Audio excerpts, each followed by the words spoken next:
प्रभु तेरी वाणी जीवन की रोटी, नयनों की ज्योति, अंधेरा मिटाती।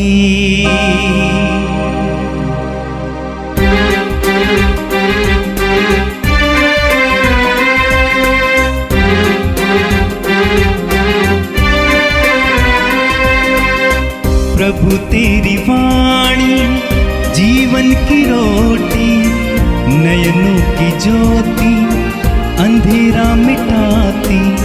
प्रभु तेरी वाणी जीवन की रोटी, नयनों की ज्योति, अंधेरा मिटाती। वाणी वाणी वाणी वाणी वाणी पवित्र है, शाश्वत है, जीवन का मन्ना है। 19 अक्टूबर सोमवार। पहला पाठ एफेसियों के नाम संत पौलुस का पत्र, अध्याय 2, पद संख्याएं 1 से 10 तक।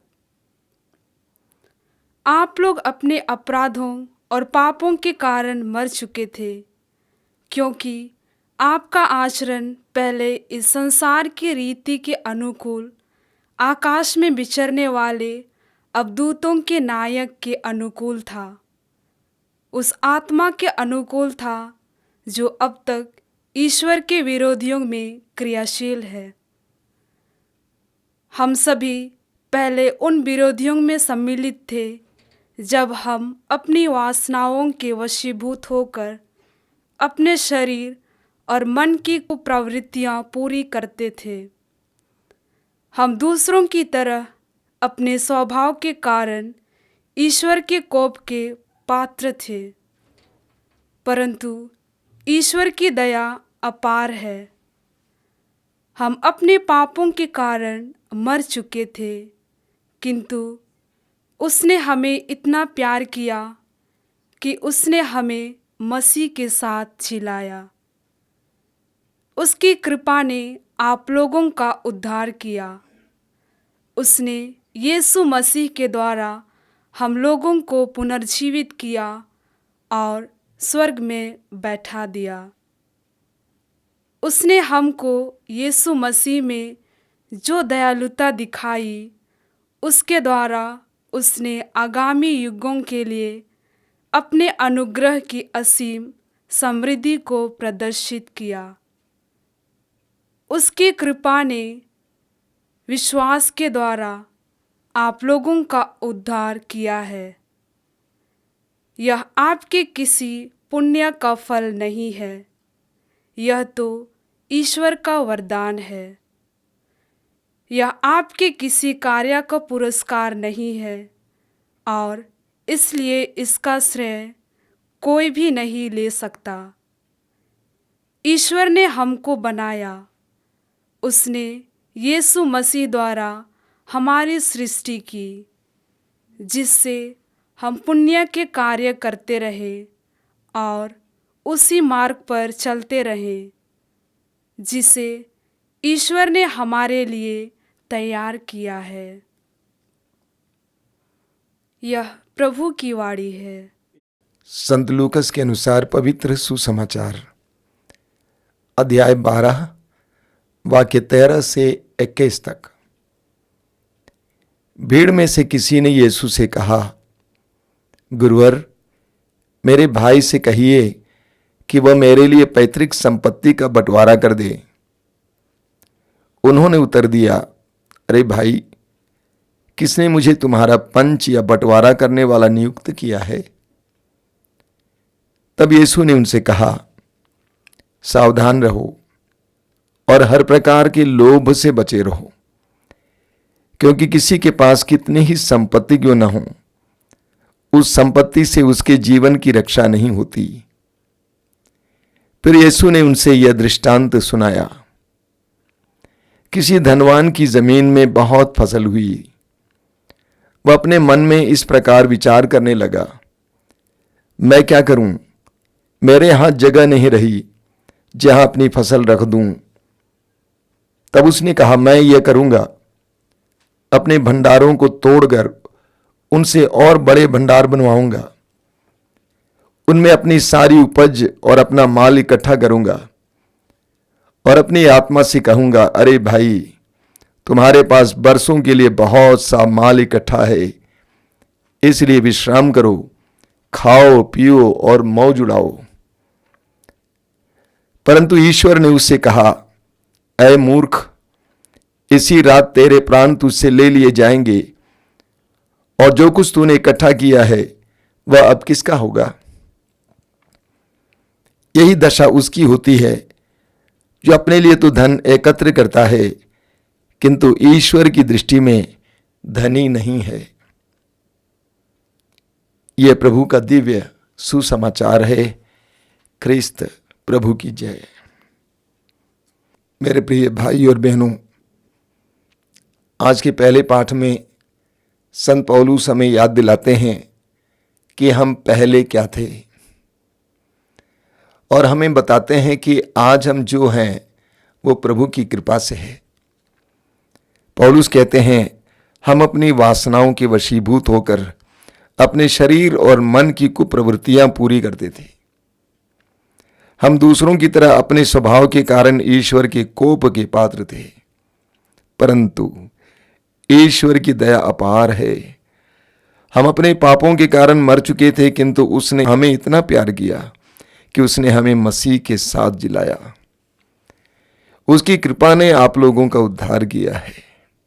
आगे वो कहते हैं, उसकी कृपा ने विश्वास के द्वारा आप लोगों का उद्धार किया है। यह आपके किसी पुण्य का फल नहीं है, ये तो ईश्वर का वरदान है। हमारी बुलाहट ईश्वर का वरदान है। हमने प्रभु को नहीं ढूंढा, बल्कि प्रभु ने हमें ढूंढा। प्रभु ने हमें चुना।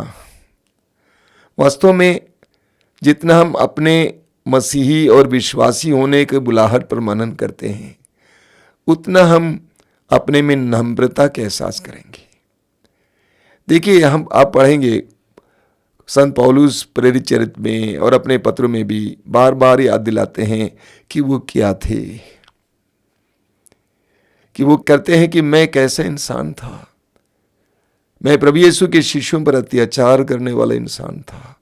अपने अतीत के बारे में सोचता है और इसके द्वारा ये एहसास करता है कि ईश्वर कितने महान है, कितने दयालु हैं। हर विश्वासी को अपनी बुलाहट पर मनन करते समय एक ऐसा एहसास होना चाहिए। देखिए, संत पौलुस क्या कहते हैं कुरिन्थियों के पहले पत्र के अध्याय 26 में, बहुत सुंदर वचन है। पौलुस कहते हैं, इस बात पर विचार कीजिए कि बुलाए जाते समय दुनिया की दृष्टि में आप लोगों में बहुत कम लोग ज्ञानी, शक्तिशाली अथवा कुलीन थे। पौलुस कहते हैं, जब आप बुलाए गए उससे पहले आप बहुत अज्ञानी, शक्तिहीन, कुलीन नहीं थे, दरिद्र थे, लेकिन प्रभु ने आपको चुना है। एजेकियल नबी के ग्रंथ के अध्याय 36 उसके वाक्य 25 से प्रभु कहते हैं, मैं तुम पर पवित्र जल छिड़कूंगा, मैं तुम्हें सभी देवदूषणों से शुद्ध करूंगा, मैं तुम्हें एक नया हृदय प्रदान करूंगा, मैं अपना आत्मा तुम में रख दूंगा। प्रभु ही करते हैं। उड़ाऊ पुत्र के सुंदर दृष्टांत में पिता ने उसको सब कुछ वापस लौटा दिया। देखिए, संत योहन क्या कहते हैं, पहला योहन अध्याय 4 वाक्य 10। योहन कहते हैं कि ईश्वर के प्रेम का प्रमाण इसमें प्रकट होता है कि हमने ईश्वर को पहले नहीं प्रेम किया, बल्कि ईश्वर ने हमें पहले प्रेम किया और हमारे पापों के प्रायश्चित के लिए अपने पुत्र को अर्पित किया। ईश्वर की कृपा से हम आज हैं। इसलिए हमें अपनी बुलाहट के लिए, अपने विश्वास के लिए हमेशा ईश्वर को धन्यवाद देना चाहिए। कभी भी घमंड नहीं करना चाहिए। यीशु में आने के बाद दूसरों पर दोष नहीं लगाना चाहिए, दूसरों को दंडित नहीं करना चाहिए, दूसरों की बुराई नहीं करनी चाहिए। आध्यात्मिक अनुभूति प्राप्त करने के बाद अपने आध्यात्मिक उपलब्धियों के लिए घमंड भी नहीं करना चाहिए। पौलुस हमें याद दिलाते हैं कि याद करो, तुम्हारी बुलाहट प्रभु की कृपा से है। तुम्हारा उद्धार प्रभु की कृपा से है। आज के सुसमाचार में प्रभु यीशु हमें 2 शिक्षाएं देते हैं। पहली शिक्षा है सावधान रहो और हर प्रकार के लोभ से बचे रहो। प्रभु कहते हैं सावधान रहो, हर प्रकार के लोभ से बचे रहो, क्योंकि किसी के पास कितनी ही संपत्ति क्यों ना हो, उस संपत्ति से उसके जीवन की रक्षा नहीं होती। प्रभु यीशु कहते हैं हर प्रकार के लोभ से बचे रहो। क्यों? लोभ खतरनाक है, भयानक है। लोभ मनुष्य के साथ क्या क्या नहीं कर सकता है। आज इंसान लोभ के वश में है।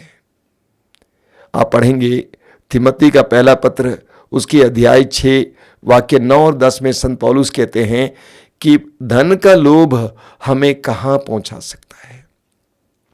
पौलुस कहते हैं धन का मोह हर बुराई की जड़ है, और उस लोभ में पड़कर इंसान क्या क्या नहीं करता है। आप और मेरे सामने उदाहरण है, प्रमाण है। तो प्रभु यीशु कहते हैं कि लोभ से बचे रहें। देखिए प्रभु ने क्या कहा है, सावधान रहो, हर प्रकार के लोभ से बचे रहो। 2 बार चेतावनी दे रहे हैं, सावधान रहो, हर प्रकार के लोभ से बचे रहो। लोभ खतरनाक है, हर प्रकार के लोभ से, धन का लोभ, पद का लोभ, अधिकार का लोभ, लोगों का लोभ, चीजों का लोभ। हर विश्वासी को लोभ से बचे रहना चाहिए, खतरनाक है। जिस तरह मैंने यूदस करयोती के बारे में कहा, उत्पत्ति ग्रंथ में पढ़ते हैं आदम और हेवा के मन में शैतान ने लोभ रखा, लालच रखा। आप लोग ईश्वर की तरह बनेंगे, और कहां से कहां पहुंच गए। लोभ भयानक है, हर विश्वासी को बचे रहना चाहिए। दूसरी बात जो प्रभु यीशु हमें बताते हैं वो है धन के प्रति मोह के बारे में। एक सुंदर दृष्टांत प्रभु ने सुनाया। मजेदार बात है कि वहां पे प्रभु कहते हैं कि अब बाइबल में पढ़ेंगे कि मूर्ख धनी का दृष्टांत। वो मनुष्य धनी जरूर था, लेकिन वो मूर्ख भी था, क्योंकि उसके खेत में बहुत अनाज हुआ, इतना अनाज कि वो अपने भंडार में रख नहीं पा रहा था। तो उसने क्या सोचा कि अपने भंडार को तोड़कर बड़ा बनाऊंगा और उस सारे अनाज को इकट्ठा करके अपने से कहूंगा ऐश करो, तुम्हारे पास कई वर्षों के लिए अनाज इकट्ठा है। प्रभु उसको मूर्ख कहते हैं। क्यों उसको मूर्ख कहते हैं? सबसे पहली बात है वो भूल गया कि उसका अनाज उसके प्राण की रक्षा नहीं कर सकता है। उसके लिए उसके जीवन का केंद्र अनाज या धन बन गया था। अभी थोड़ी देर पहले आपने सुना प्रभु ने कहा किसी के पास कितनी ही संपत्ति क्यों ना हो, उस संपत्ति से उसके जीवन की रक्षा नहीं होती। उस धनी इंसान ने सोचा कि मेरी संपत्ति मेरे प्राणों की रक्षा करेगी, इसलिए वो मूर्ख सिद्ध हुए। दूसरी बात, इतना अनाज देने वाला परमेश्वर है, इतना अनाज देने वाला परमेश्वर है, उसको परमेश्वर को धन्यवाद देना चाहिए। और परमेश्वर देता है तो वो सिर्फ अपने लिए नहीं है, आपके लिए नहीं है, लोगों के लिए भी है। उसको सोचना चाहिए था कि परमेश्वर ने मुझे इतना दिया है, चलो इस दुनिया में बहुत सारे लोग हैं जिनके पास नहीं है, मैं उनके साथ बांटूंगा। ये हमारी भी दशा है। जब हमें बहुत सारी उपलब्धियां मिल जाती हैं, बहुत धन मिल जाता है, तो हम सोचते हैं कि ये हमारी कमाई है। मैं एक बहुत बड़े धनी इंसान को जानता हूं जो प्रभु में आए कई वर्ष पहले।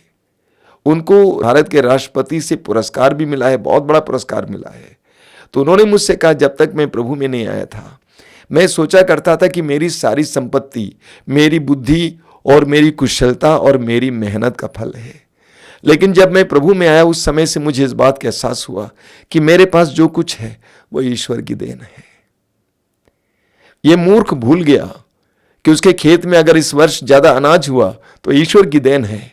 जिस ईश्वर ने उसे दिया है वो ईश्वर ये भी चाहता है कि वो बांटे। दुनिया में बहुत सारे मूर्ख हैं जो अपने लिए इकट्ठा करके रखता है, बांटने को तैयार नहीं है। जितना ईश्वर देता है उतना अपने लिए रखता है, बांटने को तैयार नहीं है। यहां पर मैं बताना नहीं चाहता हूं, कभी कभी मेरे दिल में बहुत दुख होता है। इस दुनिया में कितने लोग हैं जिनके पास आवश्यकता से कई कई कई गुना ज्यादा संपत्ति है, लेकिन वे बांट कर खाने के लिए तैयार नहीं है। वे सोचते हैं कि हमारी मेहनत का फल है। इस मूर्ख ने भी यही सोचा। इसीलिए प्रभु ने कहा, अय मूर्ख, इसी रात तेरे प्राण तुझसे ले लिए जाएंगे और जो कुछ तूने इकट्ठा किया है वो अब किसका हो जाएगा। हर विश्वासी को, हर मनुष्य को सोचना चाहिए कि मैंने जो कुछ इकट्ठा किया मैं लेके नहीं जाऊंगा। तिमोथी का पहला पत्र अध्याय 6 वाक्य 7 में संत पौलुस कहते हैं, हम इस दुनिया में कुछ भी नहीं ले आए और यहां से कुछ भी नहीं ले जाएंगे। ये सत्य है, वास्तविकता है। हम कुछ नहीं ले जाएंगे, लेकिन हम उसी से लिपटे हुए हैं। आगे बहुत सुंदर वचन, वाक्य 21 क्या लिखा है, यही दशा उसकी होती है जो अपने लिए तो धन एकत्र करता है, किंतु ईश्वर की दृष्टि में धनी नहीं है। अपने लिए धन इकट्ठा करता है, लेकिन ईश्वर की दृष्टि में धनी नहीं है, मूर्ख है। दुनिया में बहुत सारे लोग आर्थिक रूप से धनी हैं, लेकिन आध्यात्मिक रूप से दरिद्र हैं। बहुत सारे लोग आर्थिक रूप से धनी हैं, लेकिन आध्यात्मिक रूप से दरिद्र हैं। आइए हम प्रार्थना करें। प्रभु से प्रार्थना कीजिए कि प्रभु मुझे विवेक का वरदान दीजिए, मुझे प्रज्ञा का वरदान दीजिए, जीवन की सच्चाइयों को जानने की कृपा दीजिए, हर बात के लिए तुझे धन्यवाद देने की कृपा दीजिए। मेरे उद्धार के लिए, मेरे विश्वास के लिए, मेरी मसीहत के लिए, मेरी बुलाहट के लिए सदा तुझे धन्यवाद देने की कृपा दीजिए। मेरे धन के लिए, मेरे परिवार की हर उपलब्धि के लिए, मेरी अच्छी नौकरी के लिए, मेरे अच्छे बच्चों के लिए ईश्वर को धन्यवाद देने की कृपा दीजिए। मेरे जीवन को धन्यवाद ही बना दे प्रभु। हर समय याद करूं कि प्रभु ने दिया है। जिस तरह यूब ने कहा, प्रभु ने दिया, प्रभु ने वापस लिया, प्रभु ने दिया है। हर समय प्रभु के सामने सिर झुकाने, नम्रता में, धन्यवाद में मुझे कृपा दीजिए। प्रभु यीशु, इन वचनों को सुनने वाले मेरे भाई बहनों को अनुग्रहित कीजिए। आज उनको विशेष विवेक, प्रज्ञा प्रदान कीजिए, अपने जीवन के बारे में जानने के लिए, अपने मनोभावों को जानने के लिए, संसार के प्रति उनके लगाव को समझने के लिए। आमीन। प्रभु तेरी वाणी जीवन की रोटी, नयनों की ज्योति अंधेरा मिटाती। वाणी वाणी वाणी वाणी वाणी पवित्र है, शाश्वत है, जीवन का मन्ना है।